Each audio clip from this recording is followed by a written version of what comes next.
자, 주택법 개정사입니다. 도생. 자, 도시형 생활주택은 300세대 미만의 자, 국민주택 규모에 해당하는 주택이죠. 그러면서 단지형, 연립, 단지형, 다세대, 소형 주택이 있잖아요. 소형 주택이 요건이 엄청 복잡했어요. 어때요? 깔끔해졌죠? 삭제는 너무 좋잖아요. 두 개가 삭제되면서.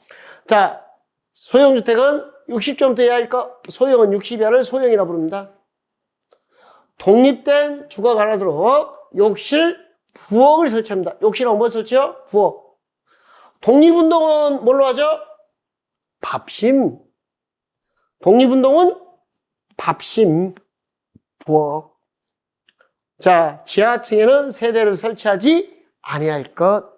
왜냐하면 소형주택은 1인 가구를 전제로 했습니다. 그러면 1인 가구면 혼자 살잖아요.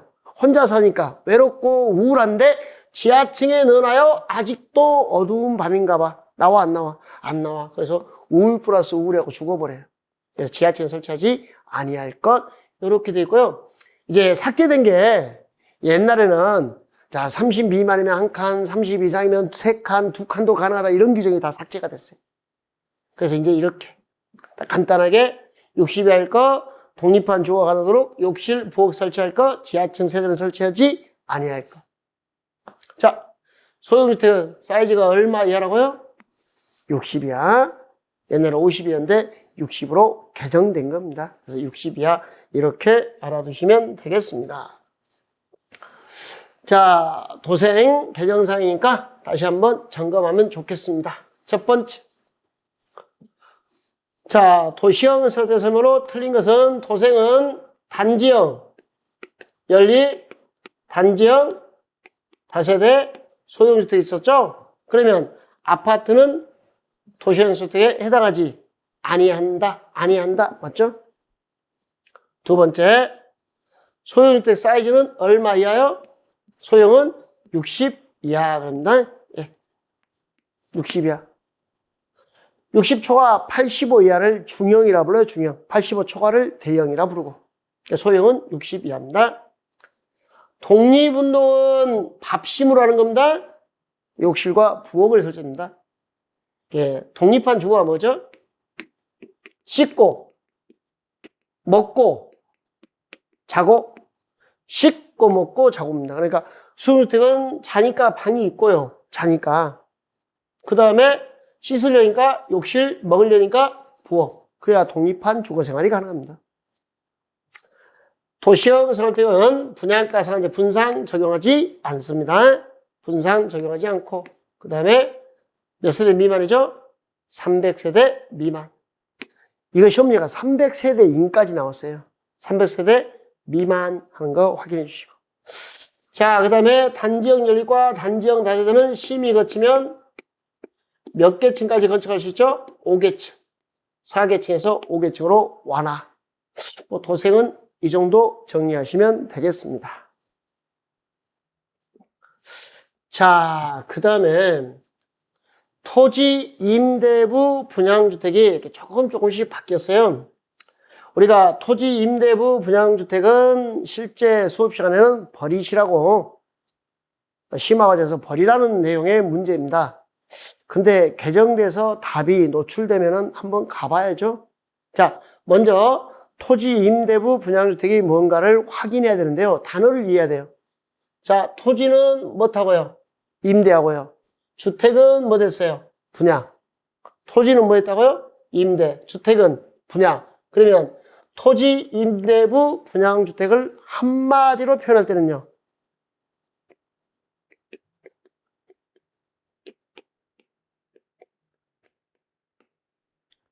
월세 내는 아파트예요. 나는 주택만 분양받았어요. 토지는 뭐예요? 임대. 지료를 납부해야 되는 거예요. 그러니까 월세 내는 아파트예요. 세상에 이런 아파트가. 자, 그러니까 토지는 네 거, 건물은 내 거. 내가 돈이 없으니까 건물만 분양받는 거예요. 그러니까 토지는 LH공사 거예요. LH. 한국토지주택공사 겁니다. 여기다가 토지 사용료를 납부하고 쓰는 게 토지 임대부 분양주택입니다. 그러니까 속 편하게 주택은 내 거, 토지는 LH 거. 그러면 토지 임대부 분양주택, 토지 임대 몇 자예요? 4자. 몇 년? 임대차 40년, 토지 임대. 75% 이상이 계약 갱신을 청구하면 40년 보면서 갱신할 수 있습니다. 이건 기존 규정이죠? 그러면 임대료는 어떻게 낼래요? 월세. 분기별도 아니고 월세가 원칙입니다. 월세가 원칙이고 토지 소유자와 주택 공급반자가 합의한 경우는 임대료를 합의한 경우는 못하거나 이게 들어왔죠? 선납이 들었어요. 개정돼서 임대료를 못하거나 선납하거나 보증금으로 전환하여 납부할 수 있다. 이거 바보 아니에요? 임대료 선납을 해요? 그럼 선납하면 할인율이 적용되겠죠. 자, 토지 임대부 분양주택의 토지 임대료는 월세가 원칙인데 예외 합의하에 선납 또는 보증금으로 전환하여 납부할 수 있습니다. 그때 보증금 전환할 때는 3년 만기 정기예금 평균 이자율 이상. 이자도 계산해 줘야 돼요. 이렇게 납부할 수 있고. 자, 토지 소유자는 토지 임대주택을 분양받은 자와 토지 임대료의 약정을 체결한 경우 몇 년이 지나기 전에는 2년. 인상 못해? 2년간은 인상을 못해요. 그 다음에 토지 임대부 분양주택을 공급받은 자가 이거 전매 제한합니다. 전매 제한이 기간이 지나기 전에 전매 제한 중에 있을 때 전매 제한 기간이 지나기 전에 LH공사에 매입 신청할 수 있습니다. 토지 임대부 분양주택은 그 기간 동안 전매가 안 돼요. 그때 전매 제한이 아직 끝나기 전에 팔고 싶어요. 그때는 LH공사 네가 사주세요 라고 매입 신청할 수 있습니다. 그러면 LH공사는 여러분이 매입 신청을 받거나 전매 제한을 위반하여 몰래 팔다가 전매가 이루어졌다 걸렸어요. 그럴 때는 자 누가 LH공사가 주택을 매입해야 한다. 매입 신청 받으면 매입해야 되고요. 전매 제한 기간주가 있는데 전매 제한에 위반해서 팔다가 걸렸어요. 그러면 LH공사가 매입하여야 한다 그랬어요. 자, 이런 규정은 있었던 규정인데 여기서 이제 매입 비용이 바뀌었어요. 자, 한국토지주택공사가 주택을 매입한 경우 다음의 구분에 따른 금액을 주택을 양도한 자에게 지급한 때 치당으로 본다. 일반적으로 요거 매입 비용을 지급한 때 이렇게 됐었는데 자 보세요. 전매 제한 기간 중에 매입 신청을 받았어요. 그때는 여러분이 매입한 비용, 입주금 플러스 이자 플러스 뭐예요? 보유 기간 등을 고려하여 이게 뭔 말일까요? 이익을 계산해 주겠다는 거예요. 상승분을. 매입 신청을 받은 경우에는 매입 비용의 이익, 전매 제한에 위반하여 불법 전매가 이루어서 불법 전매는 야, 딴 거 주지 마. 매입 비용만 줘. 자, 단어의 의미 찾을 수 있겠죠. 그러니까 전매 제한 기간 중에 저 나가야 되는데 이거 좀 사주세요라고 정중하게 올 때는 매입 비용의 보유 기간 등을 고려해서 이익도 계산해주고 그래서 매입해주고 뭐야 이거 불법이야? 그럴 때는요 매입 비용만 준다고요. 자, 한국토지주택공사가 이렇게 매입 신청을 받거나 전매 제한을 위반하여 토지임대 부정주택의 전매가 이루어진 경우에 한국토지주택공사가 주택을 매입한 경우는 LH공사가 이런 경우나 이런 경우에 매입했으면 이제 이들은 전매 제한 안 받는답니다. 다시요.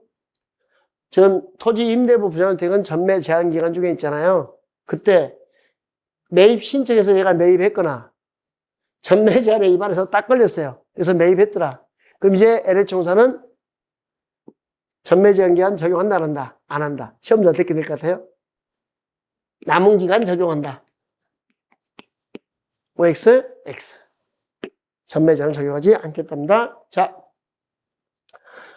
토지 임대부 분양주택은 많이 낯설 거예요. 왜냐하면 심화 과정에서 잘 다루지 않는 영역이라 토지는 LH공사 거, 주택은 내 거. 토지 임대 내자 40년, 분양주택 내자 40년, 연장 40년. 월세 원칙, 합의하에 선납, 보증금 전환. 이자는 3년 만기 정기예금 평균 이자율 이상. 2년이 지나기 전은 증감 청구하면 안 되고, 증액 청구하면 안 되고. 자, 이렇게 전매 제한 기간이 지나기 전에 LH공사에 매입을 신청할 수 있고, 또 매입 신청을 받거나 전매 제한을 위하여 불법 전매하다 걸렸어요. 그러면 LH공사가 매입해야 돼요. 그때 매입 신청을 받았을 때는 매입 비용에다가 이익 계산해주고, 불법 전매하다 걸렸으면요, 이익 계산해줘요, 안 해줘요? 안 해줘요. 매입 비용만 주더라. 이렇게 해주시면 되겠네요. 자, 그 다음에 7번에 한국토지주택공사가 매입 신청 받고 아니면 불법 전매한 것을 매입했을 때는 지들은 전매 제한 규정을 적용하지 않겠다. 이렇게 돼 있네요. 자기들한테 유리하게 법 만들어요.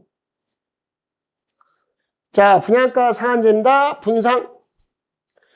여기 있는 것은 분양가 상한제를 적용하지 아니한다라고 돼 있죠. 자, 이제 여기 개정대에 들어온 게 주거환경 개선사업, 공공주택 복합사업이죠. 요게 개정대에 들어왔어요. 자, 그래서 분양가 상한제 적용하지 않는 거 암기해 버립시다.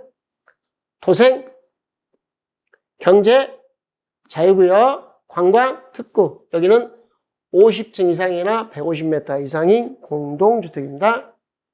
그 다음에 소규모 주택 정비사업, 주거환경사업, 재개발사업, 혁신지구 재생사업, 공공주택 복합사업.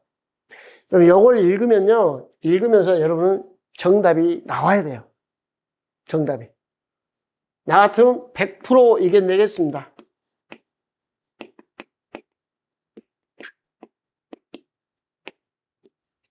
주거환경 개선사업, 재개발 다 했는데 누구만 없어요. 그럼 재건축은 분양가 상한제를 적용하겠다는 거죠. 재건축은.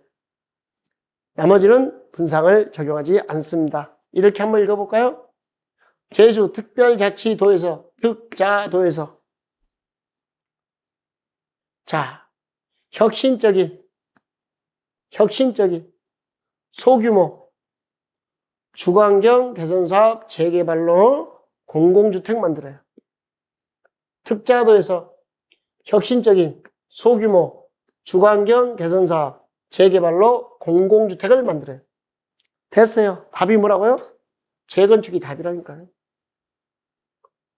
이렇게 분양가 상한제 적용된 서면에다 틀린 것 하고 나왔습니다. 1번 도시 및 주거환경 정비법에 따른 주거환경 개선사업, 재개발사업은 분양가 상한제를 적용하지 않습니다. 재건축은요, 적용합니다. 답 몇 번? 1번. 앞뒤 다 잘라버리고 공공 재건축만 쓸 수도 있고요. 분양가 상한제에서 분양가는 땅값 플러스 집값, 택지비 플러스 건축비, 이게 분양가 상한의 분양가를 이루는 거예요. 사업 주체가 일반에게 공급하는 도생은 분양가 상한제 적용하지 않습니다. 4번은 뭐냐면요, 전국의 공공택지는 무조건 분양가 상한제가 적용됩니다. 공공택지는 무조건 분양가 상한제 적용이 되는 거고, 공공택지 외 민간택지는 국토교통부 장관이 지정하는 지역만 대상이 되는 겁니다. 자, 공공택지고 공공택지 외고 분양가격은 모두 공시하여야 한다. 공시가 뭐죠? 공개하여야 한다. 국민의 알 권리 충족입니다. 그래서 공개하여야 한다. 이렇게 되어 있는 거. 자, 하여 정답은 1번. 아주 좋은 예상 문제. 특자도에서 혁신적인 소규모 주거환경 개선사업 공공재개발로 공공주택을 만들어요. 공공재건축 없습니다. 자, 이제 도시 및 주거환경 정비법의 개정사인데요. 이번에 도시및주거환경정비법은 개정사항이 전부 다 이게 들어왔어요. 집합건물, 집합건물. 근데 개발행위 제한, 이거 한 번도 안 가르친 내용이죠. 왜? 옛날에 이것밖에 없었거든. 근데 이렇게 됐어요. 오지 선다가 돼요, 안 돼요? 돼요. 개정안에는 또 그만한 이유가 있을 테니까. 자, 개발행위를 제한하겠답니다. 국토부 장관, 시도의사, 시장군수가 3년 이내 기간 동안 제한합니다. 연장은 1년에서 1년입니다. 그러면 최장은 몇 년이에요? 4년. 특이 숫자가 나왔죠? 그때 비경제적 건축행위, 투기 수요 유입을 막기 위해서 제한한답니다. 이게 뭐죠? 비경제적 건축행위는요? 거기에 살지도 않을 거면서 분양권 받으려고 집을 지어요. 대충. 빠르게. 이게 건물의 건축이죠. 투기 수요의 대표적인 것은요? 지분 쪼개기. 지분 쪼개기 뭐 토지 분할. 그 다음에요? 집 한 채를 단독주택이면 분양권 몇 개? 하나. 그걸 1층, 2층, 3층을 구분 소유해버리면 분양권이 3개. 그걸 뭐라 부르죠? 그러니까 건축물 대장 중 일반 건축물 대장을 집합 건축물 대장으로 바꿔서 집합 건축물 대장의 전유 부분을 분할해서 지금 뭐가 늘어나고 있어요? 분양권 수가 늘어나고 있잖아요. 이게 전부 다 뭐과 관련된 거? 투기. 자, 그러면 여기 개발의 허가 제한 대상입니다. 건물의 건축, 토지 분할. 아, 몰라. 집합 건물 끝. 집합 건물을 분할하고 전환해요. 그러면 이제 분양권이 늘어나는 거죠. 그래서 이렇게 얘기할까요? 개발의 제한은 건축, 토지 분할, 집합. 건물, 토지 분할한 놈 전부 다 집합해. 건물, 토지 분할한 놈 전부 집합해. 그러면 답은 이런 게 나오겠죠. 개발의 허가 제한 대상이다. 틀린 거. 토석 채취 이런 거. 뭐 형질 변경 이런 거. 개발의 허가사항 중에서 딱 예상되는 답은 토석 채취나 형질 변경입니다. 오지 선다 만들려다가 1번, 2번, 3번, 4번이니까 답만 써놓으면 될 것 같아서 답 써놨어요. 예, 토석 채취나 형질 변경은 투기와 관련이 없더라. 이렇게. 여기서는 건축, 토지 분할, 집합 이렇게. 네, 그래서 이제 오지 선다가 가능해졌으니까 개발의 허가 제한 대상 연구에 두시면 되겠습니다. 22번은 도시 및 주거환경 정비법이 여기저기 조금씩 바뀌었어요. 자, 그런 부분 좀 소개할게요.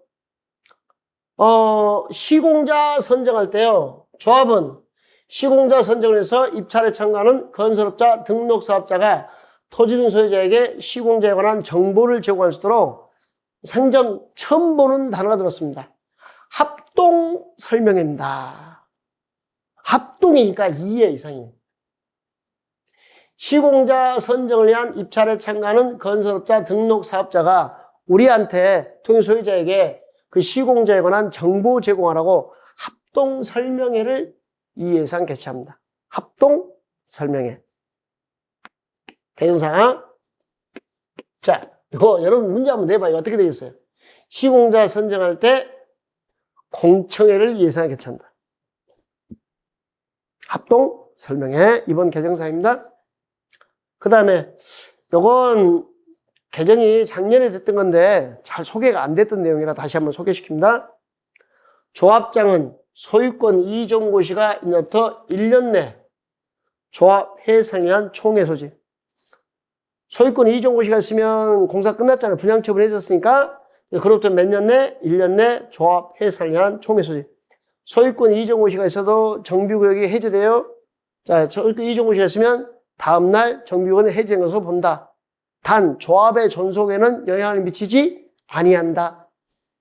그러면 계속 존속하냐? 아니다. 1년 내 없애라. 1년 내. 1년 안 하시고. 2년 아닌 날 1년. 3번에 시장 운수는 조합장이 정당한 사유 없이 해산을 의견하지 않더라. 그러면 조합서 인가를 취소할 수 있습니다. 자, 이번에 뭐 개정된 문장이 예쁜 문장, 시험 문제 되기는 좀 부적절할 수도 있는데요. 해산을 의결하거나, 여기 해산을 의결하거나, 자, 인가가 취소됐을 때는 청산인은 지체 없이 청산의 목적 보면서 성실하게, 착하게 청산의 직무 수행해라 이렇게 나왔어요. 성실하게 끝. 개정상이 요 내용 들었고 시공자 선정의 합동 설명이라는 한 번도 보지 못한 단어가 들어왔습니다. 그래서 여기서 이 단어 한번 봐두시면 좋겠습니다.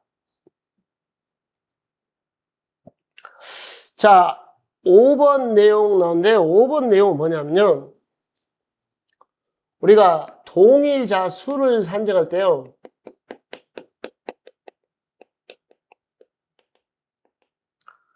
자, 주거환경 개선 사업이나 재개발 사업입니다.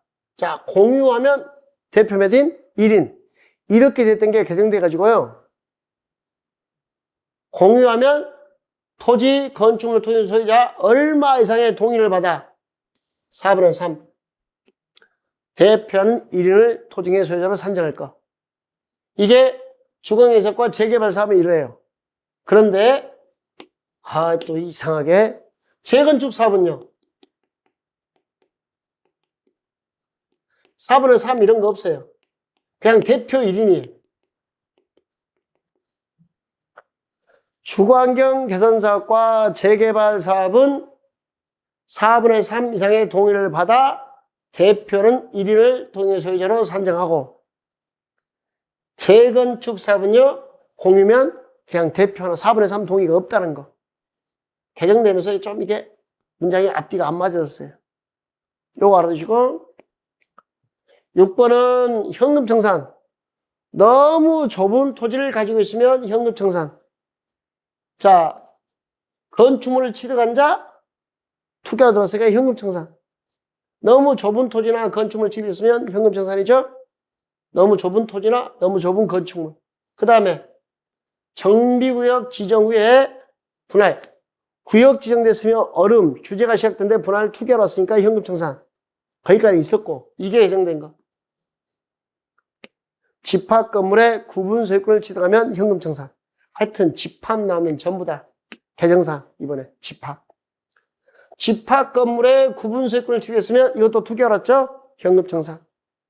너무 좁은 토지, 너무 좁은 건축물, 정비구역 지정 후에 분할 토지, 집합 건물에 구분 소유권을 취득한 자, 정비구역 지정 후에. 이런 자는 전부 다 현금 청산할 수 있다.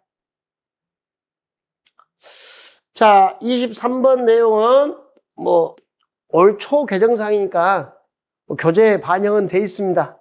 근데 시험지 내기 너무 좋아서 어차피 이것도 개정사항이 하나였으니까. 자, 총회 의결할 때는 10% 이상이 직접 출석합니다. 대리인을 통하여 의결권 행사할 때는 직접 출석한 것으로 본다. 대리인이 와도 직접 출석한 걸로 봅니다. 일반적으로 총회 의결할 때는 10% 이상이 직접 출석하면 됩니다. 다만 이제 이게 개정사항이죠. 시공자 선정을 의결하는 총회의원은 과반수가 직접 출석합니다. 시공자 선정은 총회 과반수가 직접 출석합니다. 단 창립총회, 사업시행계, 관리처분계, 사업비, 취소 이때는 20%의 직접 출석. 자, 천천히 총회 10% 이상이 직접 출석합니다. 시공자 선정은 과반수, 창립총회, 사업시행계, 관리처분계, 사업비, 시공자 선정, 취소. 자, 시공자 선정, 취소를 위한 총회입니다. 그러니까 시공자 선정을 위한 총회는 과반수, 선정 취소는 20%. 여러분 문제 내봐요. 어디 낼 것 같아요? 다음 중 20% 이상이 직접 출석하는 거다. 틀린 것은 이거 안 내겠어요? 시공자 선정을 위한 총회. 키워드가 선정이요? 취소예요? 취소. 그래서 자, 총, 사, 관, 사업비, 취소는 20%. 총사관, 사업비. 8번 예상 문제로 잡았습니다. 자, 20% 이상이 직접 출소하는 겁니다. 아닌 것은 20%, 총, 사, 관, 사업비, 취소. 그죠? 시공자 선정은 과반수. 선정 취소는 20%. 어차피 답이 딱 정해지는 문제란 거죠. 요게 개정사항이니까 알아두시면 되겠습니다. 자, 그 다음에 이건 돈이 되는 이야기죠. 이걸 하면 떼돈을 한번 벌 것도 같은데, 자, 이게 분양받을 권리 산정 기준입니다. 그러니까 분양권 수를 산정하는 겁니다. 이게 뭔지 아시겠어요?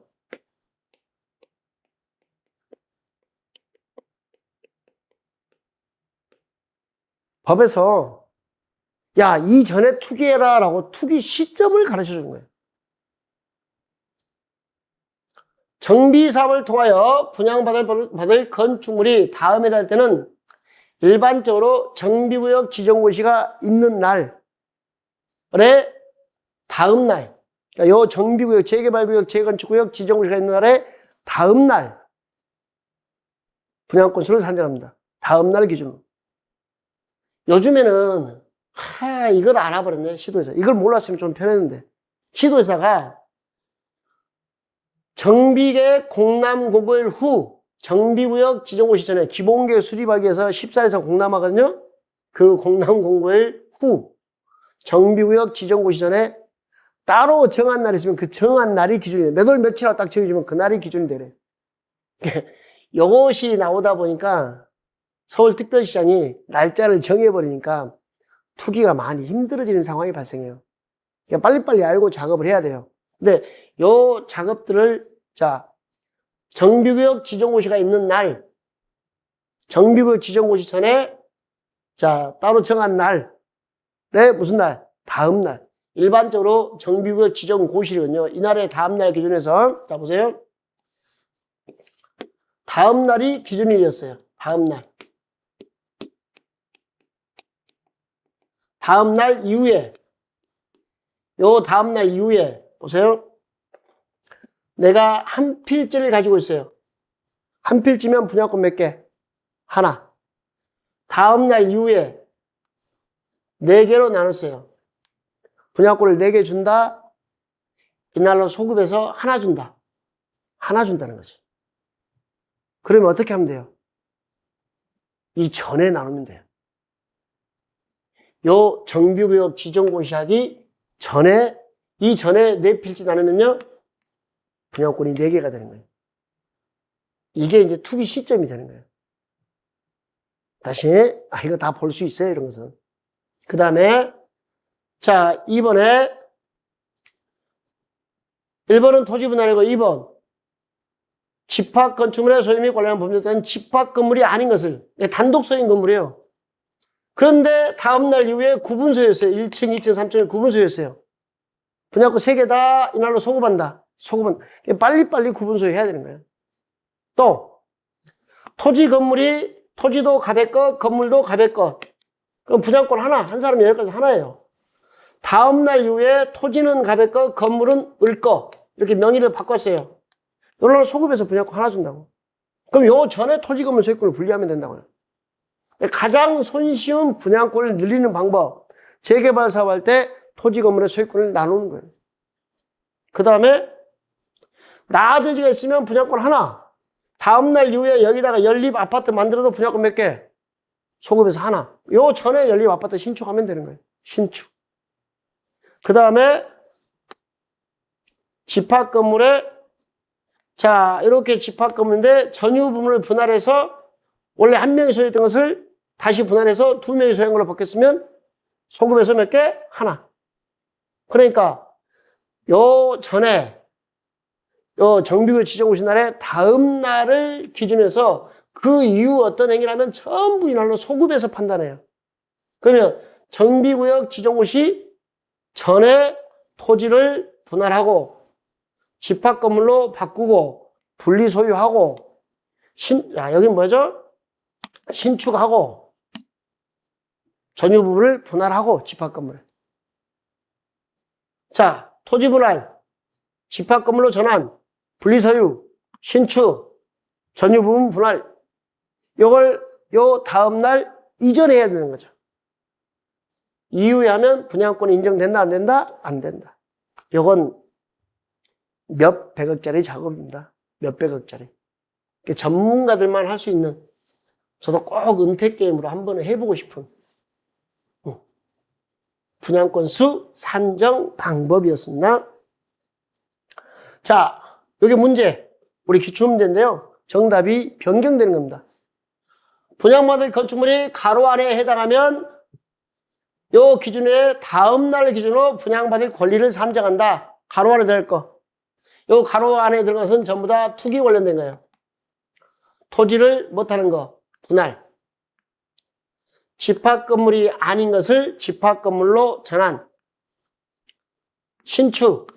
새로 지었으니까. 여기는요, 전유 부분을 분할. 요거 바보 천치 아니에요? 네 필지여서 분양권이 4개 있는데 하나로 합병을 해버려요. 분양권 하나만 받게. 전 4개 너무 많아요. 하나만 받을게요. 이런 바보가. 투기 관련된 게 합병은 없었던 거죠. 우리 시험에 기출됐던 문제인데 개정상으로 다시 다 점검해서 바꿔준 겁니다. 예. 여기 투기 관련 행위들이다라는 것만 알고 읽어도 가로 안에 낼 것은 다 찾을 수 있다. 자, 농지 보전 부담금 부과 기준이 바뀌었습니다. 자, 농지 보전 부담금은 농지 전용, 허가, 신고, 그러니까 농지 전용일 때 부담금을 납부합니다. 타 용도 일시 사용 허가나 신고는 납부하지 않습니다. 왜냐하면 타 용도로 일시 사용하다가 다시 농지로 원상 복구시켜야 되거든요. 그래서 얘는 납부하지 않고 전용이란 게 농지를 창고 부지나 주택 부지로 바꾸는 걸 전용이라고 해요. 전용 허가, 전용 신고일 때 농지 보전 부담금을 부과합니다. 이때 부과 기준이 현재 가장 최근에 공시된 개별 공시가, 가장 최근에 공시된 개별 공시가의 30%예요. 이렇게 돼 있었어요. 그러다 이번에 농업진흥지역은 30%, 농업진흥지역 밖에서는 20% 이렇게 했어요. 농지 보전 부담금은 농지를 보전하고 관리하는 비용이에요. 농지를 전용해서 돈이 되니까 그때 가장 최근에 공시된 개별 공시가의 농업진흥지역 안에서는 30%, 농업진흥지역 밖에서는 20%. 예전에는 그냥 구별 없이 30%인데 농업진흥지역 안에 농지는 보전해야 되니까 더 많이, 밖에 농지는 20% 이렇게 개정이 되었습니다. 자, 개정공법은 가장 큰 문제가 뭐냐면 단어가 낯설다는 거예요. 그런데 무려 25개 논점이 개정됐습니다. 개정 페이지는 80여 페이지 됩니다. 근데 그 중에서 이렇게 25개 논점으로 축소해 놓은 겁니다. 이거라도 보시라고. 이거라도. 근데 보시면 아시겠지만 주요 논점과 다 연계되어 있는 거라 시험 문제 가능성이 매우 큽니다. 그래서 예상 문제 9개까지 잡아놓은 논점이기 때문에 한 번 들으려고 하지 마시고 몇 번이고 반복해서 귀에 익숙해지도록 이렇게 활용하시면 되겠습니다. 자, 이 자료 잘 활용하시고 우리 합격자 모임에서 봤으면 좋겠습니다. 화이팅!